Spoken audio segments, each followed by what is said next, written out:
And I want to say this to the television audience. I made my mistakes, but in all of my years of public life, I have never profited from public service. I've earned every cent. And in all of my years of public life, I have never obstructed justice.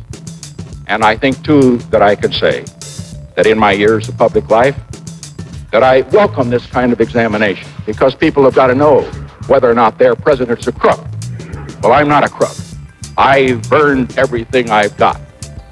With hindsight, at least, we hear Nixon's famous line, "I am not a crook," as a prime example of the unsuccessful use of ethos.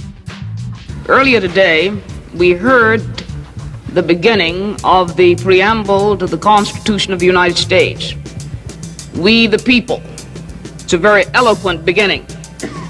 But when that document was completed on the 17th of September in 1787, I was not included in that we the people. I felt somehow for many years that George Washington and Alexander Hamilton just left me out by mistake. But through the process of amendment, interpretation, and court decision, I have finally been included in we the people. Today I am an inquisitor, and hyperbole would not be fictional and would not overstate the solemnness that I feel right now. My faith in the Constitution is whole, it is complete, it is total. And I am not going to sit here and be an idle spectator to the diminution, the subversion, the destruction of the Constitution. In contrast to Nixon's speech, Barbara Jordan's Watergate testimony calls out exactly why she is uniquely positioned to weigh in on the impeachment. She is patriotic, and she is devoted to the preservation of the Constitution. Her inclusion in this document was hard-won. Because of its engagement of the audience's sympathies, an appeal to pathos can be powerful and immediate, or subtle and cumulative. Pathos often works by turning something abstract into something palpable through use of personal stories or narratives. As you can imagine, appeals to pathos pervade advertisements, editorials, and news stories. They're also used frequently in speeches, often in conjunction with one or both of the other appeals. I can hear you, the rest of the world hears you, and the people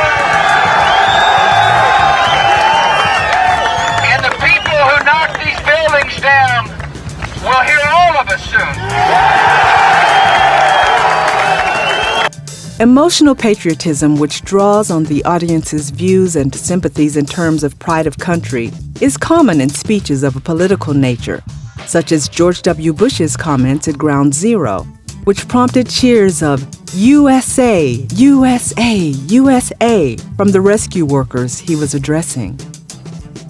There is a phrase that people in the United States invoke when urging others to support human rights: be on the right side of history. The story of the United States is the story of a nation that has repeatedly grappled with intolerance and inequality. We fought a brutal civil war over slavery.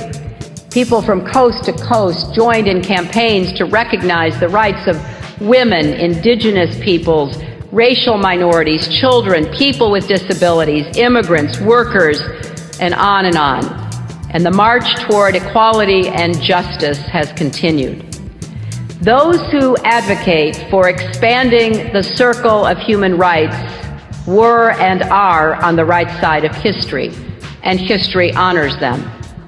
Those who tried to constrict human rights were wrong, and history reflects that as well. In her 2011 speech in recognition of International Human Rights Day, Secretary of State Hillary Clinton evokes the emotional patriotism mentioned above, intertwined with her use of logos.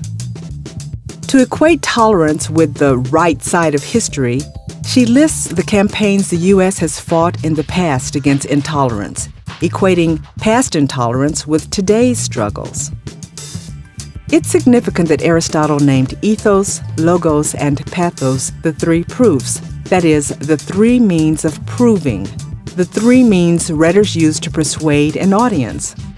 To understand how persuasion works, we need to understand how all three, often intertwined with one another, help to persuade an audience.